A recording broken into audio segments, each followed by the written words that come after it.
Text boxes let you place text anywhere in a file, and they can be moved, resized, and formatted just like a picture. To create a text box, select Insert Text Box. Then click and drag to draw the text box. And type some text. To resize a text box, select one of the handles and drag it until it's the size you like. To move a text box, select the border and drag it to a different spot. If you'd like to rotate the text box, drag the rotation handle at the top. You can also change the look. Select Shape Fill and select a color. And then select Shape Outline and select a weight to make it stand out.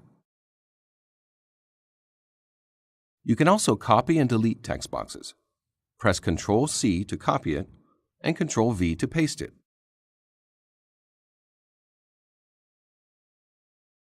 To remove a text box, select the border and press Delete.